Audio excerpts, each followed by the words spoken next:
Libération ce week-end, les gros dégueulasses, entre guillemets, qui vous visaient vous, et Gérard Depardieu avec une double page qui rapportait des propos que vous auriez tenus dans ce film de fiction. Alors, est-ce qu'on peut les écouter, ces propos, ou est-ce que ça vous ennuie de les écouter ? Non, ça m'ennuie. D'abord, c'est dans les mains de mon avocat. Oui. La seule chose que je vais vous dire, parce que c'est Jérémy Assous qui s'occupe de ça, et je pense qu'on a des choses peut-être plus intelligentes à dire que de relayer ce genre de choses, c'est que... de vous entendre quand même, parce que je sais que ça peut choquer. Non, mais attendez, Pascal. Moi, j'ai des jeunes gens ce matin qui m'ont dit qu'ils sont choqués d'entendre ces alors, propos. Puisque vous m'acculez à ça, et je ne peux pas vraiment m'en échapper, je vais vous dire une chose, deux choses. La première, c'est que ce n'était pas une caméra cachée.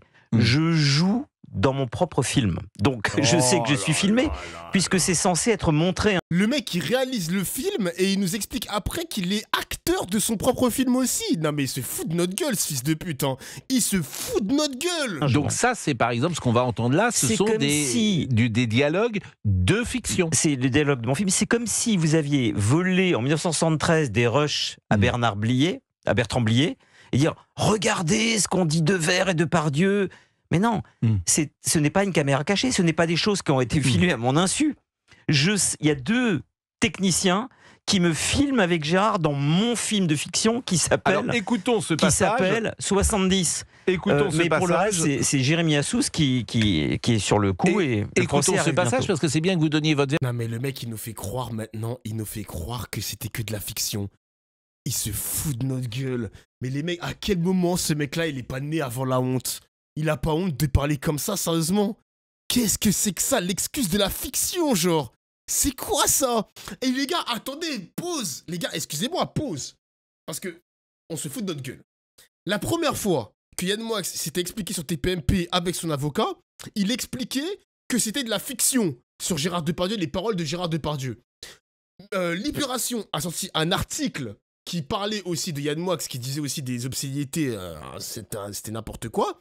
Et aujourd'hui, il nous explique que lui aussi, il était dans la fiction. Il s'est rajouté dans le script, fils de pute. Il s'est rajouté dans le script, je suis désolé les mecs, c'est n'importe quoi. C'est n'importe quoi. L'argument de la fiction, il se fout de notre gueule. D'ailleurs, le mec, il nous a dit qu'il a écrit le film, il nous a fait un script, etc. On n'a jamais vu la couleur du script. Hein. On n'a jamais vu ça. Vraiment, hein, c'est... Version, parce qu'il y a des gens qui pensent effectivement que c'est ce qu'ils veulent, Pascal. Bah non, il faut que vous rectifiez, Pascal, parce que moi je vous connais un peu, j'ai pas envie qu'on pense... Pascal, on me vole un film, d'accord, de fiction, écrit.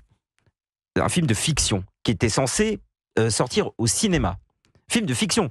Je joue comme dans La Chèvre, je joue Pierre Richard et Gérard Depardieu joue Gérard Depardieu. Donc on exagère tout. On filme pendant 24 heures, on filme 24 heures sur 24. Au montage, on regarde ce qu'on regarde, ce qu'on regarde pas. Je suis étonné, petit 1, qu'ils aient sorti ça alors qu'il y a 100 fois pire dans le film, mais écrit, hein, assumé. Et 2, qu'ils nous fassent croire que c'est filmé à la dérobée, alors que je sais, Gérard, on a des micros. Alors, on a des micros. Écoutons cette séquence et vous allez pouvoir réagir. C'est des femmes abîmées, c'est des femmes qui ressentent rien, donc il faut cogner. Alors elle est maintenant avec un mec encore pire, une fiotte, une vraie fiotte. T'as tous les, derrière les PD qui sont, ça se voit pas. Là, c'est une gueule de saloperie. Ça se voit, ce qu'il est se voit. Ah, tout se voit. Au micro, hein, par contre, il faut revoir la qualité de vos micros, les mecs, hein, parce que putain, waouh. Elle est très jolie, hein. T'as vu? Bon, je renvoie effectivement, parce que si ça intéresse certains, ils pourront aller sur les réseaux sociaux, écouter davantage. Pourquoi j'interromps? Parce que c'est pas, on entend, c'est plutôt chuchoté, et je suis pas sûr que l'auditeur qui nous écoute c'est pas que j'assume pas, c'est que j'assume à 1000%. Mais bon. Pascal, j'entends bien, c'est important que vous... Aujourd'hui, vous êtes, je le répète, une cible. Gérard Depardieu aussi est une cible. Et alors je trouve que d'abord, Gérard Depardieu est un immense comédien. Non, mais bien sûr, et moi je suis un immense écrivain. Donc vous voyez bien aussi le point commun qu'il y a. Je suis un immense écrivain. Une haine du talent, une haine du génie, Attends, laisse-moi voir un truc vite fait. Attendez les gars, il faut que je regarde le trailer du film Cinéman. Ah là là. Regardez, je sors un livre en alexandrin. J'ai mis 5 ans à le faire, il fait 300 pages. Il préfère aller voir ce que j'ai dit en 2018, pensant que je ne l'assume pas parce qu'il pensait que c'était filmé à la dérobée. Deuxième chose, je fais une revue littéraire extrêmement pointue. Jamais Libé n'en parlera. Ils ont vu les rushs. Il y a dans ce film de 2h30 que j'ai réalisé des passages époustouflants On voit Regarde Gérard Twitter Depardieu de dans fou. la campagne Pourquoi nord-coréenne en train de parler de Jean Carmet. On voit Gérard Depardieu parler d'agriculture avec des paysans qui n'ont jamais été filmés de leur vie. On voit Pyongyang la nuit, ce qui est interdit de filmer. On voit, à un moment donné, on offre un skateboard au ministre de la Culture qui remet le skateboard à Kim Jong-un. Il y a des passages. Michou et Elsa, mais qu'est-ce qu'on s'en bat les couilles qu'ils soient séparés, genre, on dirait que c'est une information primordiale. Mais savoir que Michou il est plus avec sa meuf, qu'est-ce qu'on s'en bat les couilles, wesh. Extravagants. Et pourquoi on ne le voit pas, ce film? Parce que ça ne les intéresse pas. Non, mais ce film, il est où? Parce qu'on me l'a volé. Mon producteur, Anthony Dufour, qui va avoir un procès au mois de mai, bientôt, là, dans quelques semaines, Oh, m'a volé France Télévisions, les mon mecs, film, sur lequel j'étais en train de monter. Et pour pouvoir utiliser 50 secondes de Gérard en train soi-disant de dire des horreurs sur une enfance qu'il n'a jamais fait, il a cassé le film, il a détruit le film pour en fait produire à la place, parce qu'il a vu que Gérard avait des problèmes juridiques, un document. Il faisait moins l'orgueil après ses dessins de croix gammée. C'est vrai qu'il a fait des dessins antisémites, ce fils de pute. Documentaire. C'est ça. Pour complément d'enquête. Donc en fait, vous faites les valseuses. On vous vole les rushs des valseuses et ensuite, on fait accroire à la population française que ce sont des dialogues réels et réalistes dans un documentaire. Ce n'est pas le cas. On vous vole des dialogues de Et fiction. vous étiez ami avec ce producteur, j'imagine, au départ? Oui, pour parce que j'ai avoir fait avec lui un film Ouais. sur Calais qui s'est très bien passé. Il a payé les billets de Gérard et les miens pour aller à Pyongyang. Et on a des tractations contractuelles pendant 2 ans. Et puis au dernier moment, on piétine, il veut plus que j'aille en salle de montage. J'ai compris pourquoi après.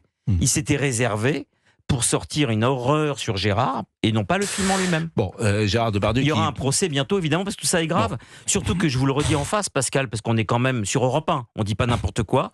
Gérard Depardieu n'a jamais dit ça sur la fillette, et vous savez que ça fait 1 an et demi qu'on réclame les rushs, et tout ce qui se passe là dans l'IB, etc., c'est juste un écran de fumée, parce qu'ils ne veulent toujours pas nous montrer les rushs, et l'ARCOM est invisible, et les rushs, bientôt ils vont avoir une astreinte de 10 000 € par jour, on va enfin pouvoir prouver que Gérard n'a jamais dit ça sur une enfant. C'est gravissime parce que France Télévisions est dans le coup. Bon, Gérard Depardieu, je disais que c'est un immense comédien, que pour le moment, il doit bénéficier de la présomption d'innocence pour le moins, et qu'effectivement, aujourd'hui, dans Libération, il est traité, insulté, avec ce titre. Je peux vous dire une chose, Pascal ? On est à 2 mm d'une guerre mondiale. Vous avez ce matin fait une excellente émission sur des propos du vice-président des États-Unis. L'Europe est en crise. Il y a des guerres partout, en Ukraine, au Yémen. Le Trump veut prendre le Groenland. Vous croyez que la presse sonore, en allant chercher des... Ça y est, il veut se dédouaner, ça y est, il veut se cacher, ce petit con là. Il veut se cacher, les mecs, ce petit bâtard de 2018, out of the blue. Je ne suis pas en représentation électorale en ce moment, je sors un livre en alexandrin. Quelle est cette presse ça montre le climat qui se transforme en je suis partout et en Gringoire à gauche? Et je peux vous dire une chose, je crois que Libération s'est tiré une balle dans le pied, parce qu'il y a beaucoup de gens qui ne m'aiment pas et qui ont été extrêmement choqués. Des ministres m'ont appelé, des éditorialistes m'ont appelé, vous m'avez appelé pour me dire qu'est-ce qui est en train de devenir Libération. Mais c'est pas nouveau, effectivement. Moi, j'ai souvent posé la question à Denis Oliven, qui dirige Libération, mais qui prend de la distance en disant qu'il n'est pas d'accord avec l'éditorialisation. Ça vous fait mal, hein, ça vous fait mal. Hein. L'éditorialisation, mais frérot, vous faites exactement la même chose. Europe 1, c'est pareil. Et CNews, c'est pareil. Vous parlez d'éditorialisation. Vous faites la même chose, bande de... Bonjour. Nous sommes réunis aujourd'hui entre chefs d'État et de gouvernement européens pour échanger sur la façon dont nous traitons notre soutien. Moi, je mets le traducteur, il est vif. Sol R. Et pour échanger sur la sécurité européenne, ainsi que pour parler de notre propre force. Le format habituel est celui du Conseil européen ou des structures de l'OTAN, mais nous sommes quand même réunis. Pourquoi ? Car il y a beaucoup d'acteurs et de participants qui ont des choses à dire sur ces dossiers. Cette rencontre informelle a été extrêmement importante dans une situation très difficile pour l'Europe. Bien. Une chose est claire pour nous. Nous devons continuer à soutenir l'Ukraine. L'Ukraine peut avoir confiance en nous. Nous allons continuer à la soutenir. Nous nous félicitons pourparlers pour la paix. Mais pour nous, une chose est également claire et évidente. Cela ne signifie pas qu'il y ait une paix de diktat imposée à l'Ukraine. L'Ukraine ne peut pas accepter tout ce qui lui est présenté sous n'importe quelle condition. Nous sommes donc en lien avec l'Ukraine et son président. Pas de paix de diktat. En gros, les gars, diktat, c'est le fait d'imposer la chose, quoi. Voilà, tout simplement. Donc pas de paix imposée, forcée. Nous sommes sur sa ligne sur ce point. Sans l'Ukraine. Une chose est évidente, l'Ukraine doit pouvoir vivre et a une perspective d'adhésion à l'Union européenne. Elle doit défendre sa souveraineté et sa démocratie et elle doit être en mesure d'entretenir des forces militaires importantes. C'est pourquoi, avec nos partenaires, nos amis américains et internationaux, eh bien, nous allons continuer à permettre à l'Ukraine de se renforcer militairement en temps de paix. Ces choses ne sont pas au menu des négociations. Et je crois qu'il était très clair de le souligner encore.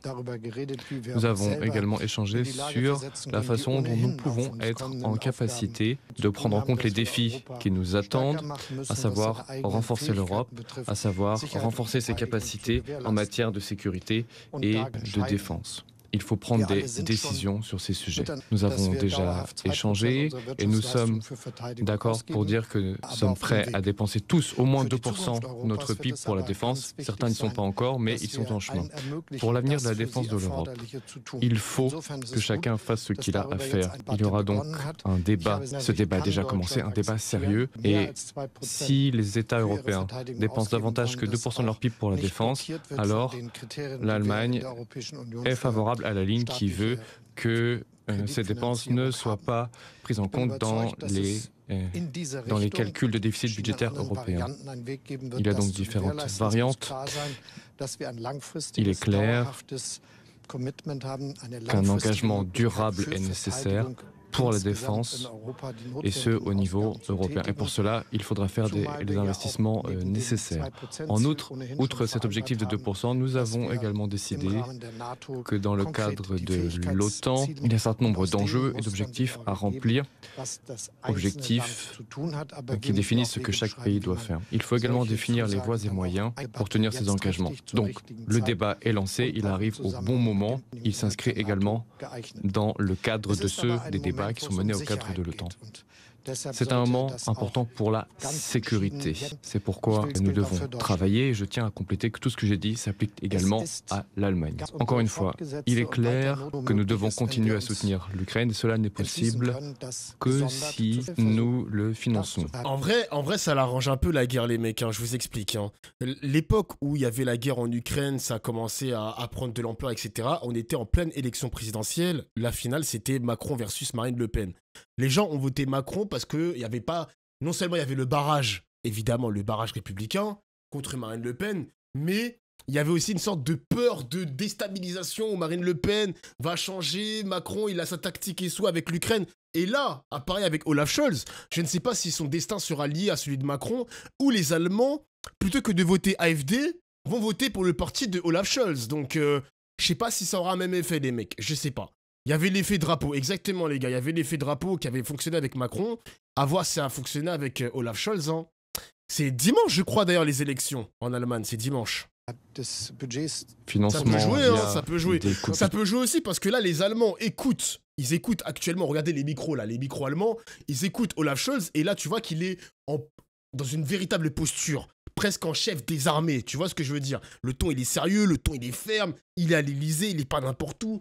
On sent quand même que ça va peser sur les élections. Budgétaire, dans d'autres domaines. Il est en retard dans les sondages. Via des réductions d'investissement dans nos infrastructures ou via des réductions de financement. Moi, perso, je me délecte de les voir paniquer. Mais les gars, franchement, je vous jure que c'est des messages... Je sais pas, les gars. Moi, je vous dis, c'est pas des messages à rire parce que si la guerre, elle explose, genre vraiment à un niveau similaire à celle de la Seconde Guerre mondiale, ben crois-moi que tu vas pas te délecter, tu vas être sur le champ de bataille, mon gars, tu vas être avec moi, on va être copains, frère. Si t'es blessé, je vais te mettre une balle dans la tête, comme ça, tu vas pas souffrir, voilà, tu vas arrêter de souffrir. Et voilà, c'est... Et voilà. Bah si, c'est des va-t-en-guerre d'Ofla. Non, alors pour Olaf Scholz, je suis pas d'accord. Pour Olaf Scholz, je suis pas d'accord du tout. Hein. Il avait pas envoyé des grosses armes de pointe. Il a pas donné ses gros tanks, je sais pas, c'est les Taurus, je crois. Il a pas donné des grosses artilleries à l'Ukraine. Il veut pas envoyer des soldats à l'Ukraine. Olaf Scholz va en guerre, je suis pas d'accord. Hein. Je suis pas d'accord. Non, je suis pas d'accord avec cette take. C'est l'un des seuls qui veut pas du tout participer de manière active à la guerre pour protéger l'Ukraine. Nos modèles sociaux, ces réductions ne sont pas. On a une rencontre viewer sur le champ de bataille. On perd à ce moment-là le soutien de l'opinion publique et des citoyens européens. Il faut financer ces investissements de manière différente. En outre, l'Allemagne ne il y voulait a pas. Mais également oui, je comprends la pas cette question take à Joy Boy. Elle est pas ouf. nos 2% au niveau allemand. L'Allemagne va continuer à investir pour sa Bundeswehr. C'est ce que j'ai initié.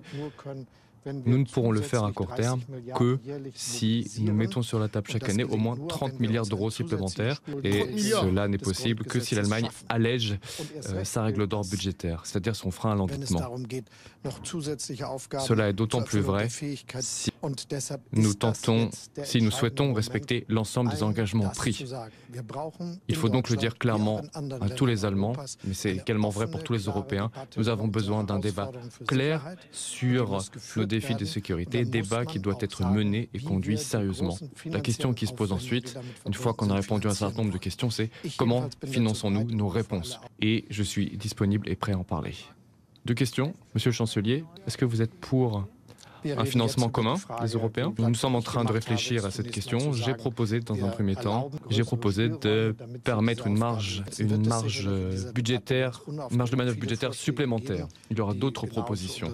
Il faudra étudier ces propositions. L'enjeu, bien sûr, est de garantir la stabilité de nos finances publiques. Je le répète, ma proposition est la suivante, assouplissement des cadres budgétaires. Pourquoi c'est pas le chef des armées qui vient parler? Il connaît quoi, lui? Bah, les mecs, ça reste le chancelier, hein. Chef des armées, c'est qui? C'est le chef de l'OTAN. Qui devrait... Peut-être que le chef de l'OTAN, il va s'exprimer, les gars, parce que il est à l'Élysée aussi. Il est à l'Élysée. L'Allemagne s'impliquera-t-elle dans la garantie de sécurité apportée à l'Ukraine? Je vais pas vous mentir, hein. Je crois que je vais faire une dinguerie, les mecs. Je vous dis la vérité, le chat. Si, par exemple, il y a des conscrits, si on doit partir en guerre, etc., à l'extérieur de nos frontières, je crois que mon premier réflexe, c'est de me couper la main. Je crois que je vais me couper la main. Jure, un nouveau sub. C'est mieux le pied ou la main, le chat, en vrai de vrai. Merci à Zapor pour le sub. Merci, mon gars. Je fais quoi? Je me coupe la main ou je me coupe le pied? Le pied, c'est mieux. C'est mieux le pied, en vrai de vrai.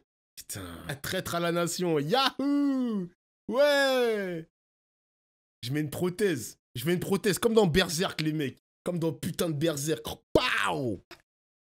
Déserteur. Oh que oui, déserteur. Ma mère, elle a eu du mal déjà à accoucher. Ah mon gars, j'étais un peu trop gros à la naissance. Je me suis expulsé par moi-même. On m'a arraché le cordon ombilical. C'est pas pour aller faire la guerre, mon gars. T'es con quoi, frère? T'es con quoi? Moi, je suis né pour aimer, frère. Moi, je suis un amoureux de l'amour. Moi, je vais pas aller fusiller des inconnus qui sont pères de famille. T'es bête ou quoi? Évidemment que je vais déserter, frère. Évidemment que je vais déserter. T'es un ouf, toi. T'es un ouf. Moi, je suis né pour faire la guerre, moi. Arrête tes bêtises. Après, si j'avais des super pouvoirs, j'aurais peut-être pu porter assistance. Peut-être. Mais je suis un simple amoureux de l'amour, les mecs. Ouais. En 14-18, on te fusillait pour ça, Dofla. Eh ben, qu'on me fusille, frère.